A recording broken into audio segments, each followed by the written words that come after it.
All right, everybody, welcome back to the Recovery Rebellion. Today's guest is someone who is not afraid to touch the stuff that most of the recovery circles would rather just sweep under the rug and stay hush hush about. Today we have Azah who runs, can never say that word. You say it. She runs Authenticity of recovery. Thank you. Out of Georgia. And her mission, from what I understand, I'm going to let her tell it, but from what I can understand, it's really about exposing the corruption and the predators and such that happen in the rooms. If you've ever been around treatment centers, sober living, 12-step groups, you know exactly what we mean when we talk about how there are predators who wear this mask, right? And typically they're the people who help so many people get sober. They're running sober livings or they're sponsoring a bunch of people. So it really is like a wolf in sheep's clothing. So let's get right into it. What brought you to your first meeting in general? Like how did you end up in that seat? Well, first of all, Tara, thank you for letting me have you on this podcast. Recovery Rebellion, that name alone says a lot, absolutely a lot. So it's an absolute privilege to be here. So what got me into recovery in the first place is first of all, I'm diagnosed with borderline personality disorder. So I was battling severe mental health challenges as well as substance abuse challenges, suicidal ideations, all kinds of icky stuff, Mm. you know. Um, and so I also have high functioning depression. So I was very, very good at pretending until it got to a point where you can't pretend no more. Hmm. You know what I'm saying? And so I had to get to a point where I needed to go and get help. And the thing about it is anybody who comes into recovery, you're coming in with trauma and challenges and all types of stuff. And so you come in to get help. And it's masked with safety and comfort. And this is where accountability happens. And Mm. we want to live our recovery out loud and we want to go through the steps. And as a person who was completely oblivious of recovery, I was like, oh, this sounds pretty cool. Because before I had, like inpatient counseling therapy, but recovery, that was a new world for me. And so I assumed that what they were saying was true. I assumed that this was a safe place, that I can say what's on my mind. They said it's okay. And so that is how I got into the program. So I would say so like myself, when I first heard them, when they first started going through the doctor's opinion in the beginning of the book, I was like, finally something explains the madness of my mind. Everything that they talked about. I was like, and that's what's so funny is so many people, who the 12 steppers that get onto us about speaking out about it, they always think like, oh, what, another person who went to a couple meetings and decided. It's like, no, no, no, no. This was my life. That I part, loved this shit. I was that all part, about this stuff. So dedicated, committed. yeah, so I was gonna ask you, which I mean, pretty much you're answering. So when you first heard it, you fell in love. Your Yes, ma'am. first, yeah, you were all about it in the beginning. So what was like your first experiences? Were you going to meetings a lot? Were you involved? What So was when your? I went in, I was in a really, really messed up place. Really Mhm. messed up place. A lot of unresolved stuff. And so, previously when you go to therapy, you have to pay for that. If Mm. you go to outpatients, these are things you have to pay for. But recovery programs, the support groups, those are free. Right. So my first question when I went to the building, I was like, well, how much is it?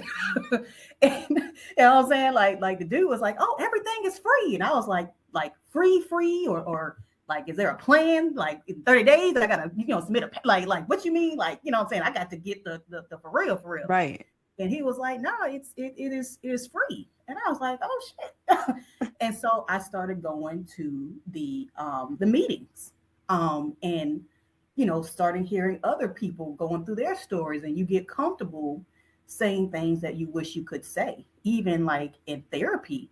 Like I never said everything I needed to say in therapy because there's so much paperwork and contracts and HIPAA. But you mess around and say the wrong thing, and it's like, oh, gotta dial the number, and you might be going to the hospital, and you know what I'm saying. But when I got into recovery, it was something about being around the camaraderie and being around people who are, but basically it was one fucked up motherfucker trying to help another fucked up motherfucker. That's what it was. You know what I'm Totally. saying? If I'm keeping it 100, Mm-hmm. you know what I'm saying? And Mm-hmm. so that is what I fell in love. I felt safe for the first time ever when it Yeah. came to my mental health and substance use. Yeah. Yeah. It totally. I mean, it's like you totally just you get, well, I guess not everybody, but I think for a lot of us, again, it's finally everything we were looking for. It's the community, it's the people, like you said, like you joke around about being two fucked up people, right? It's like, yeah, we're all fucked up here. And it's like, yeah, we are all fucked up here.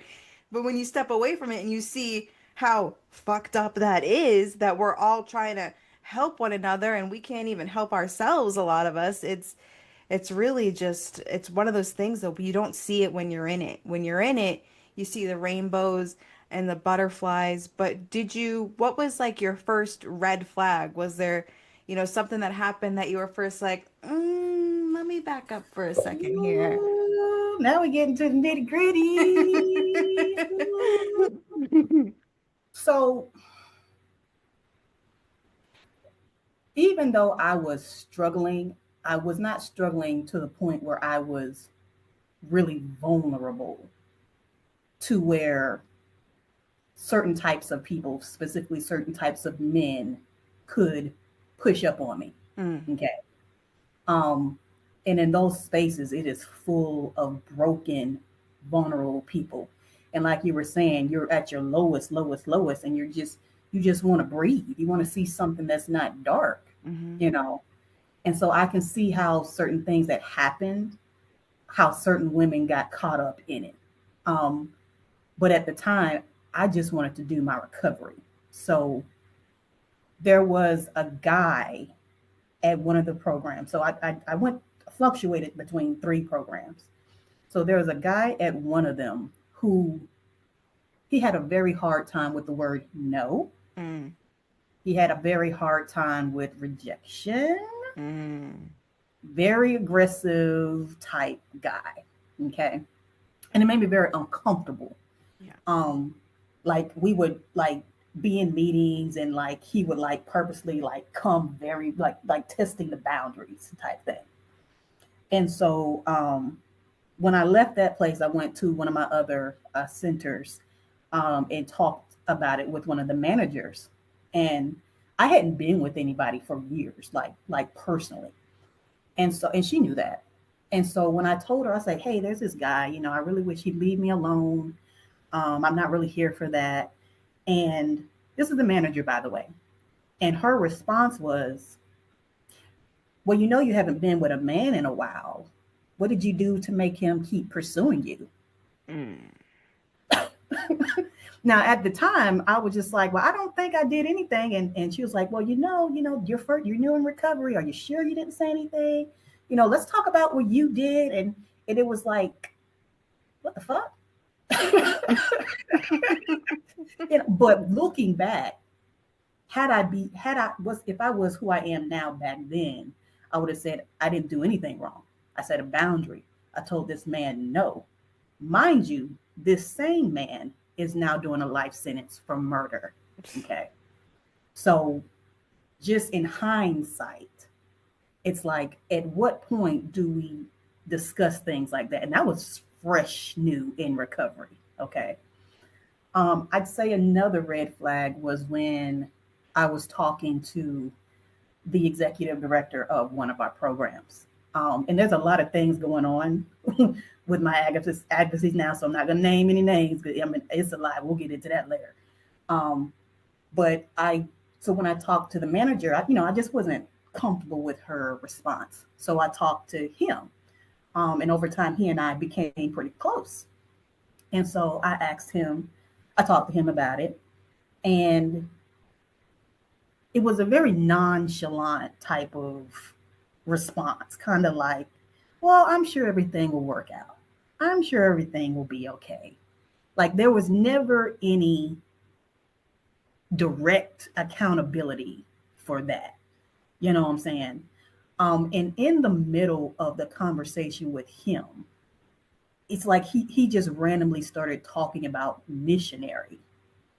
Again, I didn't catch it at first. Like it did. It was weird that he would mention that in the Mm-hmm. conversation, and my eyes squinted, like he could see in my face, like an alarm went off, Yeah. and the conversation immediately changed. And that was the first and only time that I gotten that type of verbiage from him, because again, predators like to test the waters with people, and so those were the first red flags that I saw in recovery. Yeah. And I want to take a moment here and say that you talking about those things, right? And there's a couple of common red flags I think that are kind of universal. What, because you're in Georgia, right? You're in Right. Georgia, I'm in Massachusetts, and I've been in other states when I was going to meetings and such. There is it's a personality, it's a vibe, it's a, I don't know the exact word for it, but there is just these certain patterns, right? And it starts with the kind of the blame, like what you first talked about. And when people are having issues with somebody, a woman may get a ride home from a meeting from somebody, right?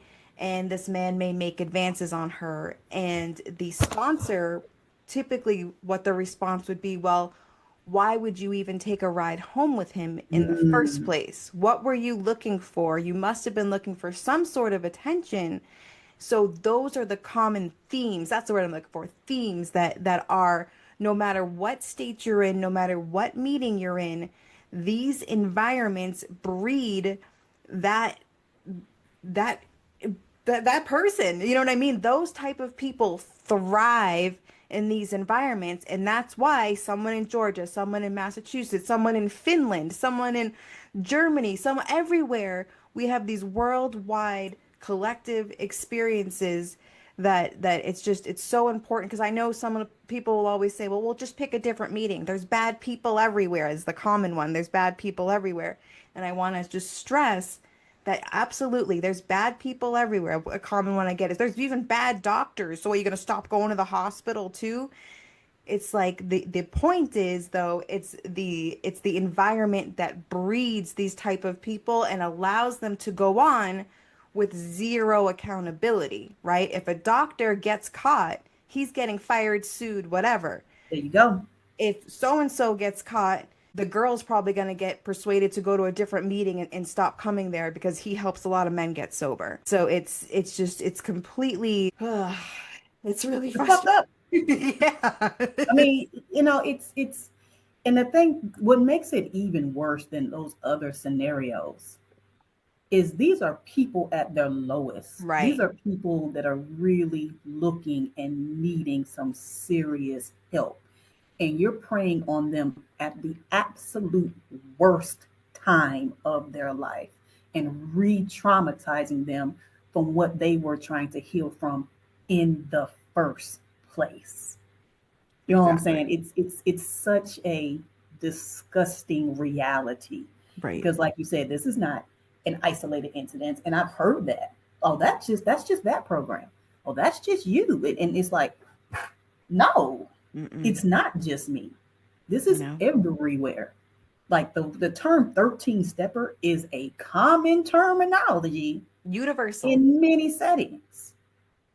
And it's at what point do we take a stand to take accountability? So yeah, Yeah, absolutely. And we should probably take time to define what a 13 stepper is for some listeners who may not know what it is. I think everyone kind of has their own definition. My definitions from how I understand it to be is a 13 stepper is somebody who preys on newcomers and vulnerable people. I know some situations, some people think it's like anytime two people in the program have a relationship. I don't think so. For me, it's more the preying on the people. What would you say? Do you think? I absolutely. I mean, a 13 stepper is just a predator. Yeah. Period. Point blank. Period. There you go. And it Perfect. could be Perfect. anybody. Like I made at a point to like people might not know what a 13 stepper is, but they know what a predator is. 100%. So on my website, I make sure I put 13 stepper and predator behavior in recovery. It's and it could be anybody. It could be an old timer. It could be a sponsor. It could be a board member. It could be a therapist. And I say this because I've seen this Right. before. Right. Like it is so disheartening to see this.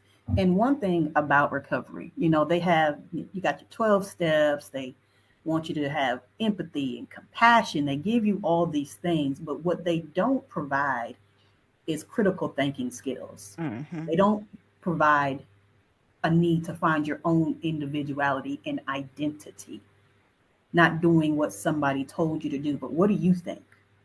What do you say about it? You know what I'm saying? Having your own autonomy, having your own empowerment. That's what none of the programs that I've been through taught you. It's this is a program, this is what's right. If you don't like it, you're either not taking your recovery seriously, right? Or everything is your fault. Hmm. Or you're just trying to ruin the program, or you're just trying to mess up their reputation. It is so gut wrenching for somebody who just doesn't know any better. Yeah. No, I mean, the term terminally unique, thinking for yourself in that program, I won't say every single one, but I will say the culture of most of them is that thinking for yourself is gonna get you dead.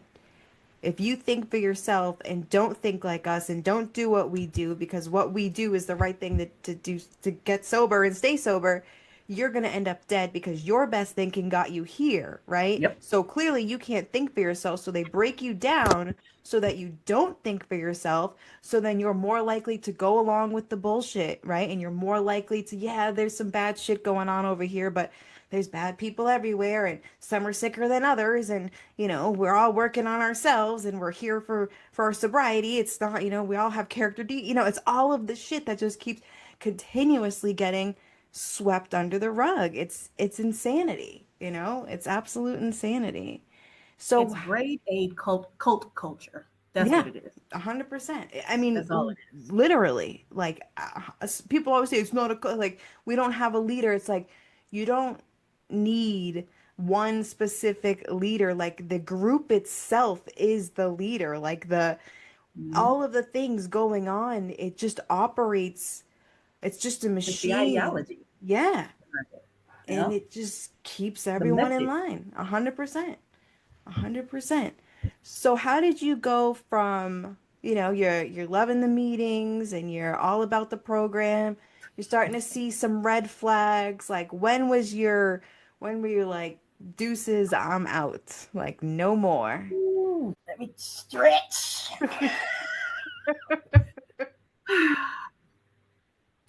Like I said, I loved the program. I mean, I was devoutly committed Mm, every single day.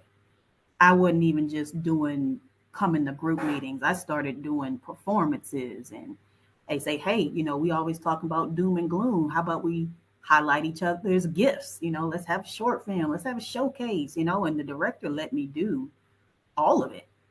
He, for whatever reason, he just let me do a lot of stuff. Man gave me the keys to the building, and I was able to connect with peers in a certain way where he felt comfortable with me doing these things.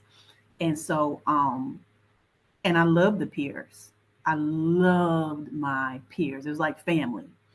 One thing that I noticed is there was somebody who went missing. There was a particular girl who just disappeared, mm, and I didn't know why until later on. Um, and so you see things happen, but you don't really pay attention to. When it came to certain things, like my director pulled me to the side, and he's like, you're going to hear a lot of things, but you got to take it with a grain of salt. You can't really believe everything you got to hear. And I'm like, oh, okay, sir, just dumb as hell. Oh, okay. Um, and so this in 20 New Year's Eve was my last day in recovery. New Year's Eve 2023, that was my last day. okay. I had I had I had written, directed, and produced a beautiful New Year showcase for the peers. And when I mean they showed up with all their talents and gifts. So many people came. I mean, it was nothing like it. Um, and at that point, I hadn't talked about a lot of things in recovery that were really vulnerable things.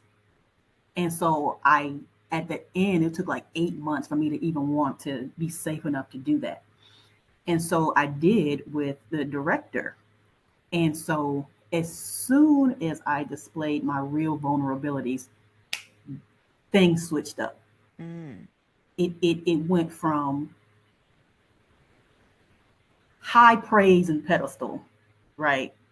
Like he had me doing public speaking engagements and symposiums and videos. But the moment that there was leverage, it changed, like emotional whiplash. And so he had came in one day and he started fussing and cussing about us getting a stage, and I was a peer, okay, I was just a peer, and I was like, I don't have access to any funds or anything to order anything. That's a Yeah. manager's job. You know what I'm saying? He's like, why is he bitching at me about this shit? Of all times, this right now, Um, and so that kind of took me back. There were some other issues in the program, but the morning of the showcase, he called me first thing in the morning, and I mean, this guy just completely blew up. He was like, we gotta spend all this money on this stage, and they should do it on the floor. And I'm just like, don't the peers deserve better than the floor? Like they've been working hard. Why would you, you're not the motherfucking executive director. And I'm like, I'm listening to this, and I'm like frozen because he's never talked to me like that Mm. before ever. Um, and so I was so excited because I had spent all these months in recovery, and this was the one thing that I had busted my ass for. The commitment, the time, the effort, especially as somebody in recovery. Yeah. And so I'm never late. If I'm doing a performance, I'm never late, but I was late that day.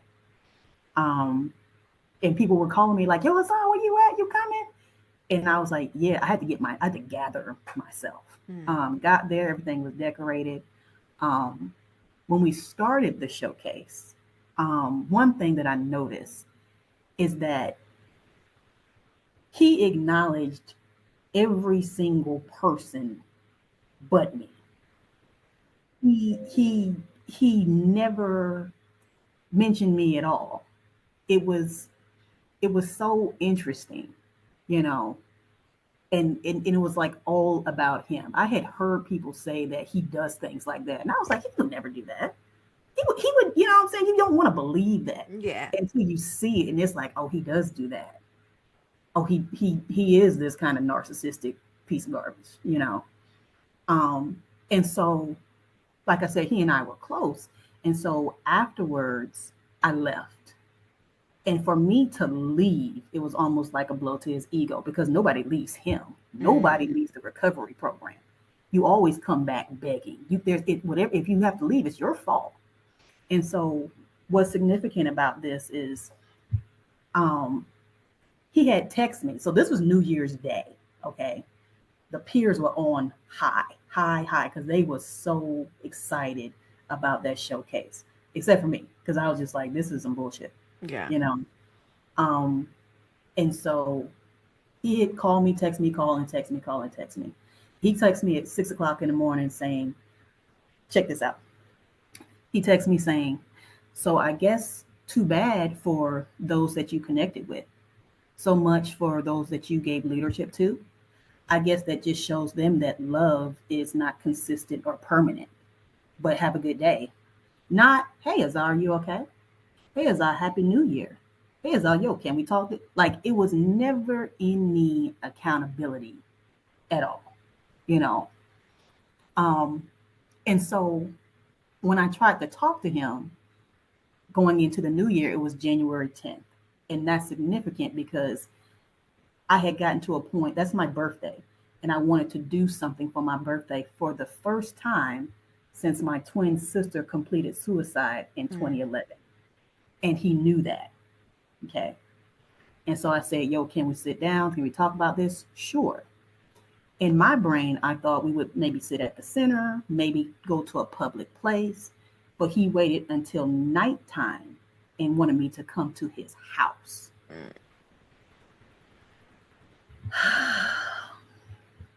So I was like, all right, cool. So I went there.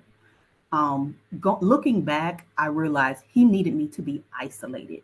He Mm. needed me to be in an environment that he couldn't control. He understood very well that I was vulnerable and he needed to control everything. So when I got there, um, I said, what are you watching? He says, I'm watching the first 48. And so, I was just, like in hindsight, it was like a warning sign, but I didn't. I was just wanting to fix everything. Yeah. And so when I sat down, I started to talk about what happened. And as I tried to talk about what happened, he immediately started to over talk me. He Mm. immediately got defensive, and he said, "Well, let me ask you this: Are you hurt, or are you just trying to hurt us?" And I was just like, why would I want to hurt us? And as us, I'm like, why would I want to hurt my peers? Why would I want to do that? But that question was meant for me to question my heart and my mind. That question was meant to deflect, gaslight, and manipulate and get me to look inward and to blame myself. Like he understood what he was doing, you Yeah. know. The crazy part about that is so I understood that I was never going back there at all because I have self-respect. I'm just not going to deal with that. And that he felt some type of way about that. How dare you, you know? Yeah. But when I left, I started getting phone calls. And those phone calls, people were asking me this question. They said, Azar, are you okay? And I said, yes. Why do you ask? Can I ask you something woman to woman? And I was like, sure. They said, did you sleep with him? And I was just like, why would you ask that? And they said, because I did, because such and such did, because these things happen. And when they said these things, they meant that him and other individuals preyed on them until their no's became yeses, to the point where their jobs were on the line, to the point where they felt guilty, where they owed him something. Like it was this type of stuff. Like this is why such and such that disappeared. This is why she left. And I was just like, what? One of my male peers later on in the year, when we talked about it, he said that he was waiting for you to get vulnerable. Like that first initial conversation when he was talking about missionary, like he needed a Mm. reason to get you vulnerable. He was waiting for this. And when he got to a point where I was vulnerable, that was when he was going to try to grab you up. That was when he was Jeez. going to try to control you. And I left just in time. So once you were done, you're like, all right, I'm never going back. Was there a sense of fear? Were you like, what do I do now? Or were you like, I've got this? It was severe grief, I would say, and anxiety and depression because you're going from a whole community and connectiveness to nothing. Hmm. The fear didn't really come until later when things kind of hit the fan. But the to that betrayal trauma is real. Yeah. The believing somebody was who they are not really hit home because I had already been there.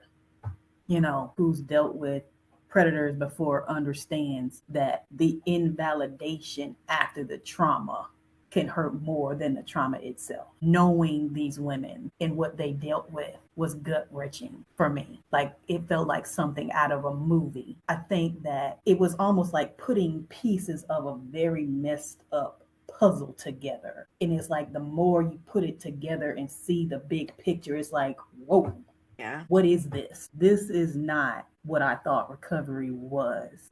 And in Georgia, they have this huge mantra to live your recovery out loud. Be anonymous no more. Be brave and tell your story, right? And so we have what's called certified peer specialists here. I don't know if you guys have that where Yep, you we do. are. Hmm. I had worked my ass off and got recommended for the peer specialist program. Hmm. The night before the training, I was actually on a 988 crisis line for about 2 hours because I was in that much distress from what had happened.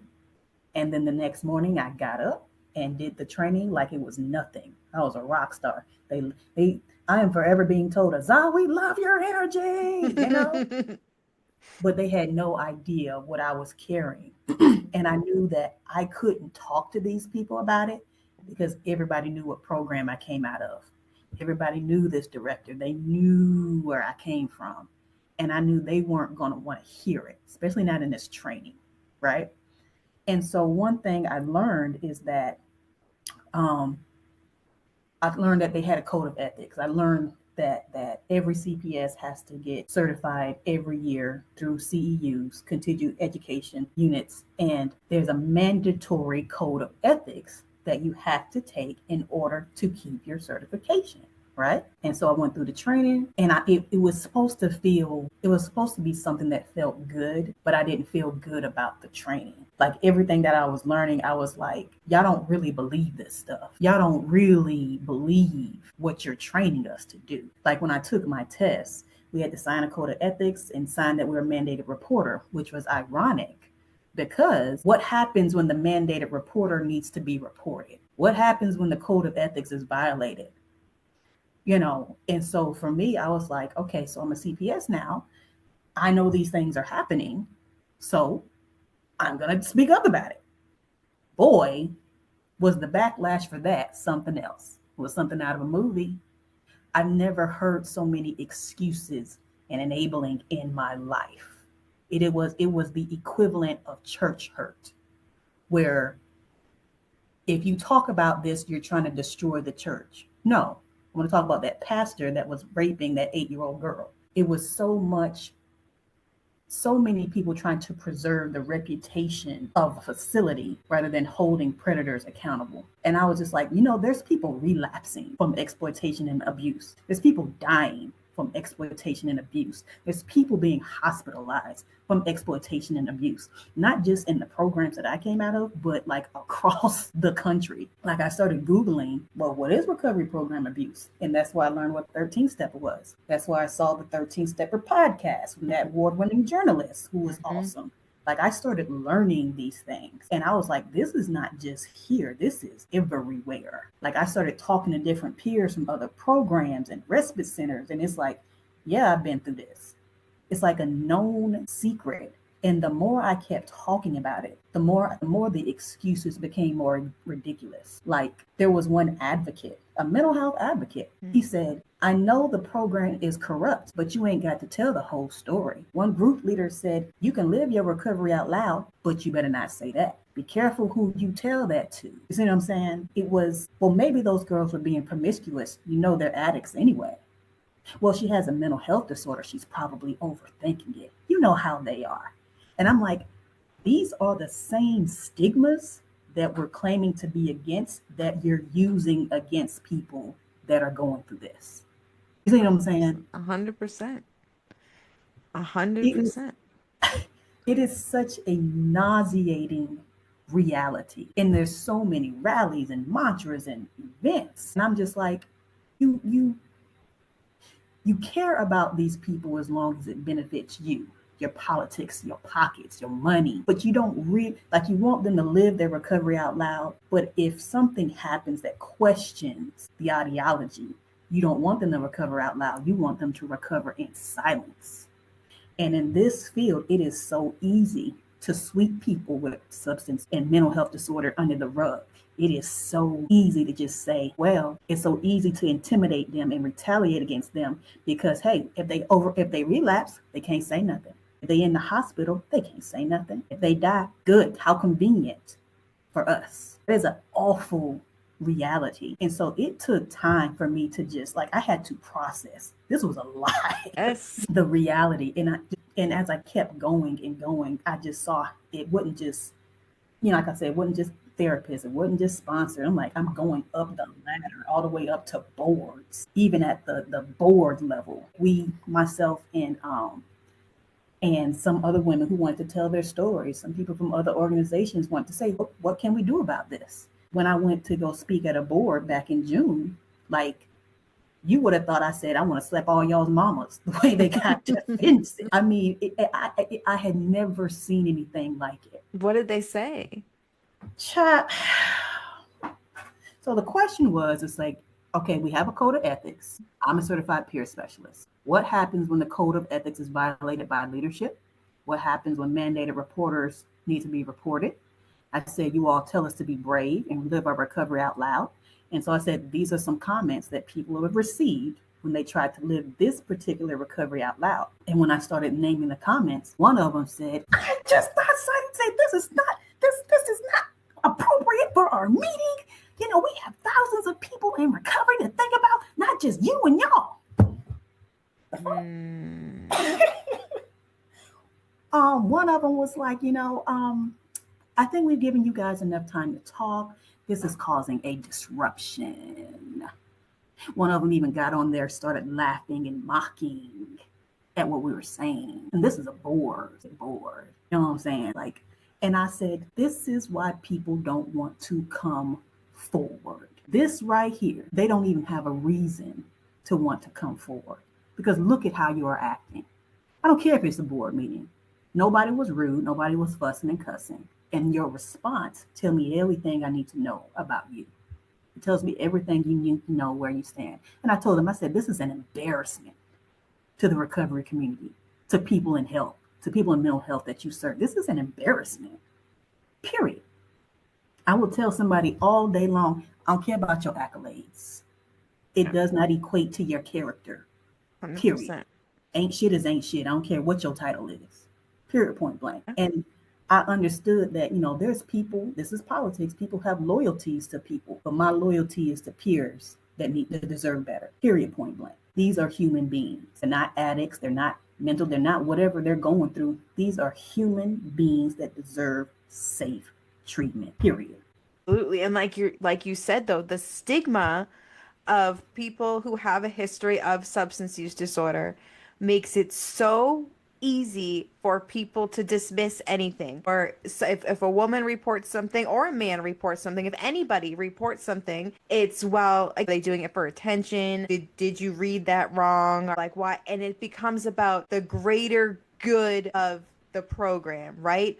Well, I understand you got this going on over here, but we don't need to let everyone know because you're going to make some people not want to come to the meeting and they need this for their recovery. And, you sharing that is going to get someone else killed because you're making it seem like this happens all the time. And this is this isolated incident. Meanwhile, it's far from isolated. There It's you go. happening in every group across the country. The you every global. We're not talking about just the U. It's global. And yet, anytime someone tries to speak out, they either belittle the survivors so much that they don't even want to talk about it anymore because Yes, they just assassinate their past, use their past against them to character assassinate so that they don't want to talk about it anymore because why should they have to listen to all of that shit that has nothing to do with them being violated, but yeah, you're going to bring up all this stuff from their past, right? that's right. And it's absolutely disgusting. And then here it is. People always say, well, report it then. Okay. What happens when you report it? Nothing, because nobody gives a shit about people who have a history of substance use disorder. The way that they see it is however these treatment programs are functioning, whatever they're doing, they are giving those addicts a place to go and are helping them. And regardless of what else happens, it doesn't matter to them because they don't know what to do with people. So they just see it as, that place is helping those people. So yeah, no place is perfect, but we need that place. Yes. Meanwhile, it needs to be gutted from the inside out and a whole new thing started. Absolutely. You hit the nail on the head with that. Either nothing happens or intimidation happens to get you to be quiet. Like I've had random people come to my house. I bet. I've had cars parked in my driveway in the middle of the night. I've had stuff put in my mailbox that made my hands numb. And the crazy part about it is, when these things happen, you call the police and you have to make a report. And the first thing they ask is there anybody you think that would have anything to do with this? And you don't want to say because they endorse these places. Like they Right. get, community leadership and sponsorship. And so of course I'm not gonna say the truth. You know what I'm saying? It is so insanely crazy, but it inspired me. Like I said, I consider myself lucky because I didn't get caught up in the exploitative and sexual abuse. Like they just couldn't do that to me because I just wasn't a person that was that vulnerable. Um, like So I had built myself up. I had gained credibility. Like they propped me up to do public speaking and to be engaged. And so I Mm. started having relationships. So it was hard to say, she's just this mental health. I have my own program now. I have my own platform now. I have my own partner. Like you can't just say I'm just this person. You can't just put this label and stigma on me. Period. That's the bottom line. And so I use that to my advantage because I know women who don't have that kind of voice. I use that to my advantage to speak out. And the more pushback I got from it, the more I wanted to make even more of an effort to call out this. So I started a recovery reform movement where if you go to my website, like I said, my program is called Authenticity of Recovery. And so on the website, if you click on recovery reform, it talks about everything, the goals that we want, the legislation that we want changed, things that we want to put in place. I just started a petition that's being pushed out now. Like if you want to go to the website and sign the petition, please go ahead and do so. There's a link to if you have a story, you don't even have to be in Georgia, but if you have a story, if you just want somebody to know your experience, click on the link. We'd love to hear your experience. Spaces need to be provided for these particular peers. They need to have a space of healing, a space to say their voice, a space to say names and places. I'm a big advocate for naming the trauma, naming the predators, because it's always, well, you don't have to say names. Well, you Mm. don't have to do this. And that continues to have, that's internalizing trauma. Those are things like you can be generic about it, but you're still keeping things in when it needs to be out. You know what I'm saying? Like predators are very comfortable traumatizing you. You need to get comfortable with healing out loud. Yeah. Period. Period. Point blank. You know what I'm saying? Like when I was in the program, like they're always talking about accountability. You have to have accountability. And I'm like, accountability seems to be a word that's just familiar to your mouth. Your actions. Like I'm not understanding at all. You know what I'm saying? Like just keeping it 100. Like you have to be willing to stand 10 toes down and saying this is wrong. And anybody like you and others, like when I see this, I understand the magnitude because you're not just talking for peers. You're speaking against an entire system. And that is a big deal. Period. Yeah, yeah. I mean, you hit the nail on the head because one thing I wanted to clarify because I can hear the pushback already. People saying, well, you're not talking about the program, you're talking about a treatment center. And listen, they are so interwoven at this point that the principles of the program, unfortunately, enable these treatment centers to take people who aren't that qualified and they're just allowed to just create these places that have no real professionals. Not that professionals can't be shady characters too, because trust me, they can. But you have people that don't have any license that's on the like there's nothing on the line. They're Yep. just able to just create these spaces and people back in the day I used to think that's so wonderful. That's so wonderful. One hat addict helping another is without parallel, but it's actually extremely dangerous. And then like you said, it's these systems though. We're not just talking about your local 12-step meeting. We're not talking about 12-step meetings in general. We are talking about the entire system that is recovery. I mean, it even goes into the prison systems. I mean, it goes so deep There and you it go. it keeps us all trapped in this cycle and our beliefs, our mind, they use all of that stuff to keep our mind trapped so that we're never holding anybody else accountable but us. It's all us. Every problem that we see is us. It's all that's how it's meant to be and it works perfectly. Like, yes, it's a broken system, but actually it's the system's working exactly how it's supposed to.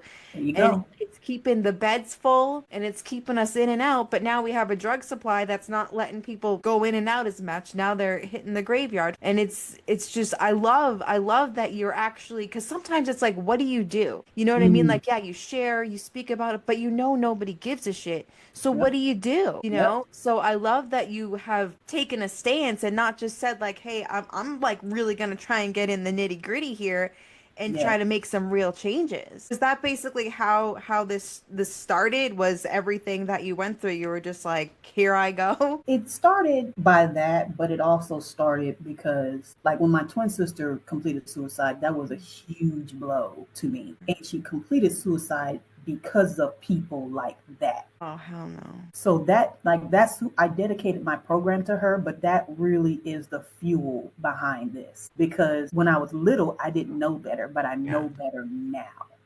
And we're not going to do this. People's lives are at stake. People deserve better, period, point blank. And then on the opposite end, I have a daughter. Heaven forbid that she needs help and she gets caught up in that. Yeah. What I do now could change something for somebody in the future. What I do now could possibly provide safe spaces for other people, other women in the future. But somebody has to start it now. I may not see the fruits of my labor, but somebody has to give a shit. People like you, people like Logical Recovery, people like the lady from this 13 step pop. People have to keep bringing this up because there's so many people trying to keep it quiet. There needs to be more dialogue, more places where people can tell their stories and share their experiences. It has to keep on going, period. Yeah. No, I mean, I agree. And like, I got teary-eyed when you talked about your sister because everyone that I have talked to, we always talk about someone who knows someone who has taken their life in the rooms. Everybody knows at least one person, and I'm terribly sorry, my absolute, like, everything, but this is a live example, people. This is a real person right in front of you who lost their twin sister. Like, don't tell me this shit doesn't happen, because there's someone right here right now. And again, not an isolated incident. Not, it happens all the time because what they breed, it is, I even don't really like calling it a cult, but it is an absolute cult. And what happens in a lot of cult, people end up taking their life, or one way or another, and it's just, Would you mind if I just shared some of the no, comments, not no, just me, go for but it. like different people in recovery when they tried to speak up about it? Like these are just some comments that they received, if you Yeah, wouldn't no, mind. I'd love to, yeah. All right, so here's a few. She's a junkie, anyways. Who cares? This was a group leader. Like I said before, we've given you enough time to talk. This is causing a disruption. This is a state recovery organization CEO. He's just another man looking for pussy. Let's just pray for him. Certified peer specialist. It looks like you just outgrew the program. You ain't perfect anyway. Pastor. If you want to F her, just F her. You didn't have to do all of that. That was a program therapist. You better be careful who you tell that to. That's a group leader. You just need to grow thicker skin. That was a community mental health advocate. Sometimes you just have to move on and get over it. I would be over it by now. Recovery program manager. If it was that bad, then why aren't more people saying anything about it? Peer support specialist. She think everyone is a bad person because she went through that domestic violence situation. Program manager. You need to stop complaining about this and focus on your recovery.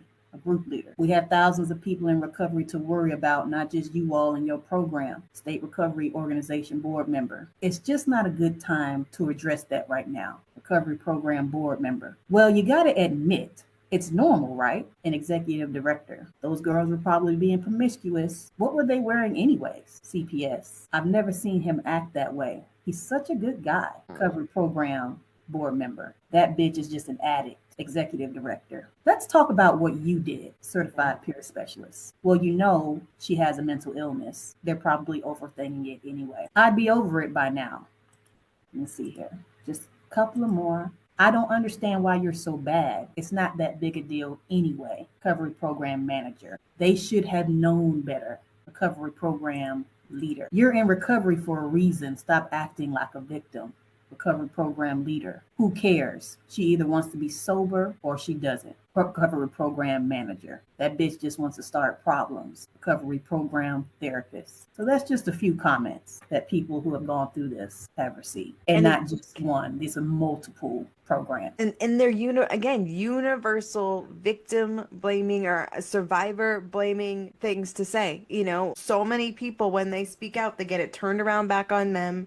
Mm-hmm. Or the whole like, okay, I understand it happened, but let's move on. Maybe they direct you to the acceptance prayer in the big book. I mean, there's so it's just it's so standard how it happens, and it happens across the board, but people act like it's always these isolated incidents, and they act like it's just, it's not the issue that it is. So I love, and I've heard that Georgia is very like 12 step proud, very like more so than some other states. Like the communities can be very boisterous about Mm-hmm. about the 12 step ways. So you're extremely brave for being as vocal as you are, but it's so needed. So like you are filling a need that needs to be there, because again, like so many people, they just don't know what to do with it. They don't know what to do with it because nobody gives a shit.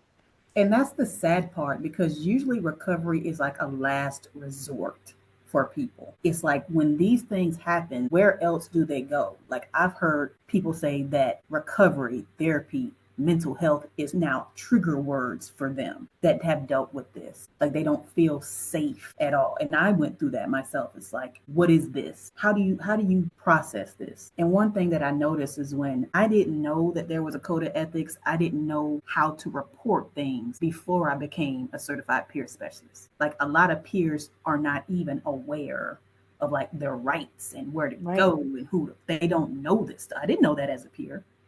I just happened to get certified. And I was just like, well, why don't the peers know this?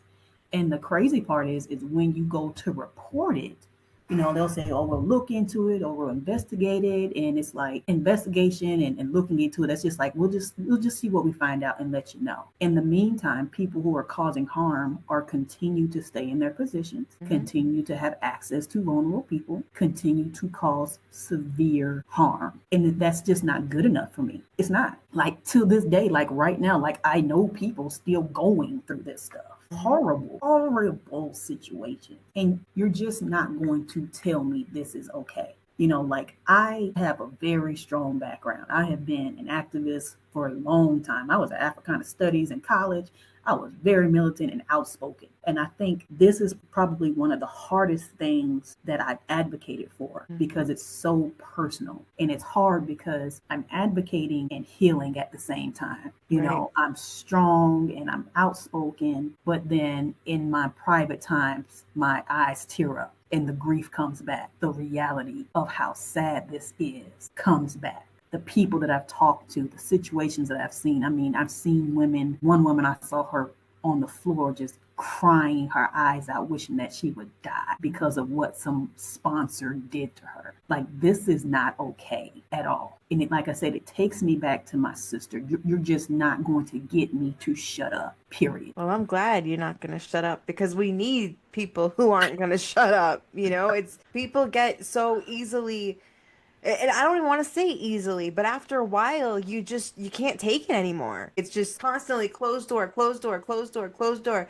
You're being outspoken, you're talking about it, but again, no action. Like you said, these people are still doing Yeah. what they're doing. Like you're being loud, you're reporting. It feels like it doesn't matter, but it does matter, because eventually there's gonna be enough. Honestly, even if the only thing that we do is bring awareness so that people walking into those rooms, into those spaces, have their guard up and Yeah. don't put their guard. And that's unfortunate, because that's supposed to be the place that they're able to be like, all right, I'm here to heal. But Yep. but if we can at least let them know, like, no, you're not safe here. Stay on your toes.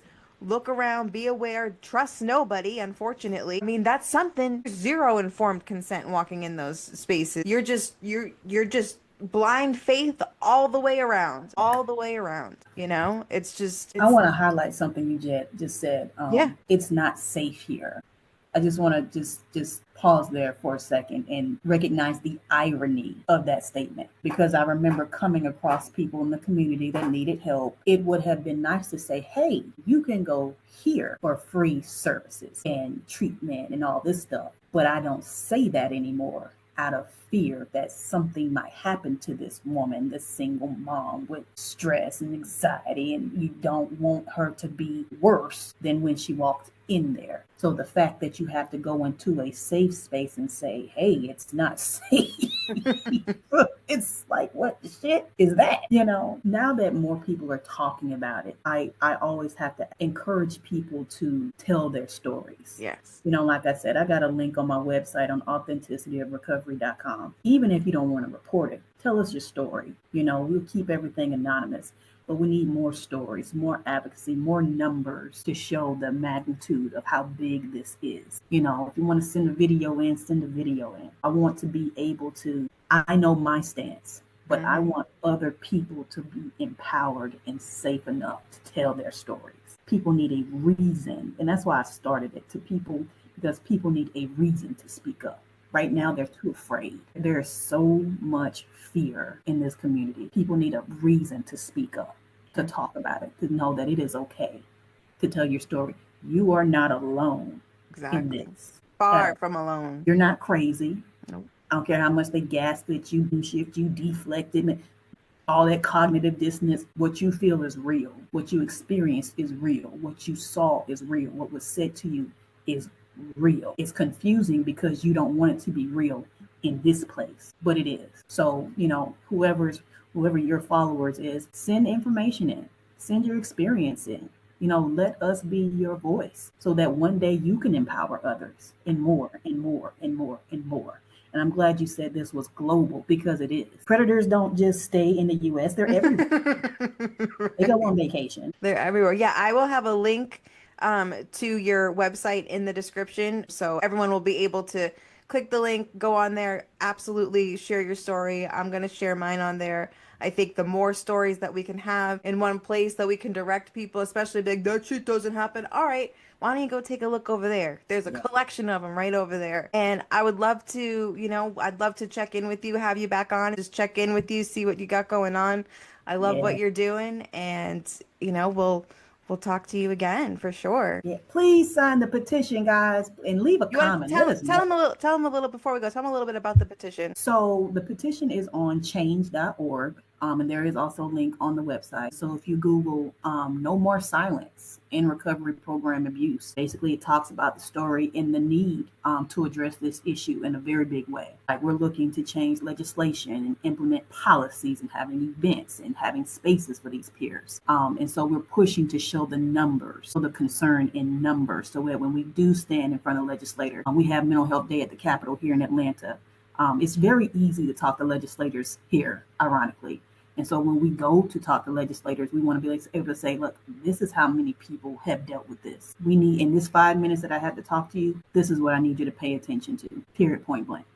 Yeah. And if Georgia, like you said, we consider ourselves like the forerunner, the movement of recovery. Is, as a legislator, don't you want to be the first one to tackle this issue? Don't you want to be the first one to get ahead of this? How nice would that be? Yeah. You know what I'm saying? How nice would that be? So yeah, thank you. Absolutely. Absolutely. Yeah, I'll put a link. I'll get the link and I'll put the link to the petition as well. We'll put a link to your socials and to your website. And this will not be the last that we see of you over here because I absolutely am obsessed with what you're doing and I cheering from me, cheering for you and wish to join you as well because you're doing great things. Thank you so much. And until next time, guys. Thank you. Bye.